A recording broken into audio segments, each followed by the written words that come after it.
ہمارے ساتھ گردیزی صاحب موجود ہیں.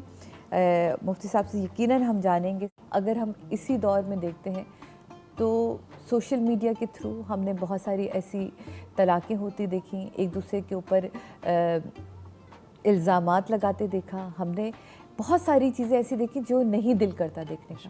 کیا آپ کو وجہ دکھتی ہے؟ بسم اللہ الرحمن الرحیم. اللہم صلی علی محمد وعلی آل محمد وبارک وسلم. بہت شکریہ. جس طرح آپ نے فرمایا نا کہ میاں بیوی کا رشتہ وہ لباس ہے, وَإِنَّ لِبَاسٌ لَكُمْ وَأَنْتُمْ لِبَاسٌ لَهُنَّ. لباس میں ہی اگر ہم دیکھیں تو اس رشتے کی خوبصورتی کو بیان فرمایا گیا. آج ہمارے معاشرے میں دو متحارب گروہ ہمیں نظر آتے ہیں, میاں کا الگ اور بیوی الگ مد مقابل نظر آتے ہیں, اور اس میں ہمارے معاشرے کے جو رجحانات ہیں اور غلط فہمیاں ہیں, دیگر اس طرح کے معاملات ہوتے ہیں, اس وجہ سے میاں بیوی کو ایک دوسرے کے مد مقابل لا کر کھڑا کر دیا جاتا ہے. قرآن نے ٹائٹل عطا فرمایا کہ وہ لباس ہے ایک دوسرے کا. لباس سے جو قرآن نے ہر بندہ اپنے لیے بہترین لباس منتخب دیکھیں نا, کرتا ہے. قرآن میں دو لباس کے مقاصد بیان فرمائے گئے. ایک وہ ہے کہ زیب و زینت کے لیے پہنا جاتا ہے, یعنی عورت کے لیے زیب و زینت ہے, معاشرے میں اس کی عزت, اس کی عصمت, اس کی پاک دامنی اور اس کے لیے ایک تقدس کی علامت ہے. اور اسی طرح شوہر اپنی بیوی کے لیے.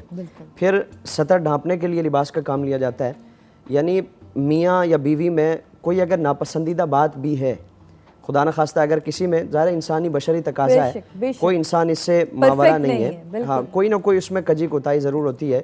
تو اگر کسی میں بھی کوئی کوتاہی پائی جاتی ہے تو لباس کا کام کیا ہوتا ہے کہ وہ ایسی چیزوں کو ڈھانپ دیتی ہے. یعنی اگر شوہر میں ایسی بات پائی جاتی ہے تو عورت اس کو ڈھانپ دے, عورت میں بات پائی جاتی ہے تو شوہر اس کو ڈھانپ دے. تو اس میں اگر یعنی ایک طرح سمجھوتا کیا جائے گا, ایک دوسرے کو برداشت کرنے کا مادہ پیدا ہوگا, تو پھر اللہ رب العالمین اس رشتے میں خوبصورتی عطا فرماتا ہے. اور اگر ہم اسی رشتے کو قرآن کی روح سے دیکھیں اور قرآن سے اپنے حقوق متعین کریں, سیکھنے کی کوشش کریں. ہمارے ہاں بدقسمتی یہ ہے کہ شادی ہو جاتی ہے اور نکاح ہو گیا, لاکھوں روپے اس پہ اڑا دیے. سب سے بڑی جو کوتاہی اور سب سے اہم کام میں کوتاہی ہوتی ہے کہ ہمیں پتہ ہی نہیں ہوتا ہمارا حق کیا ہے, ہماری ذمہ داری کیا ہے, ہمارا فریضہ کیا ہے. ہم نے اگر شوہر کی حیثیت سے ہیں تو بیوی کے کیا کیا حقوق ہم پر لازم ہے, اگر بیوی ہے تو شوہر کے کون کون سے حقوق اس نے ادا کرنے.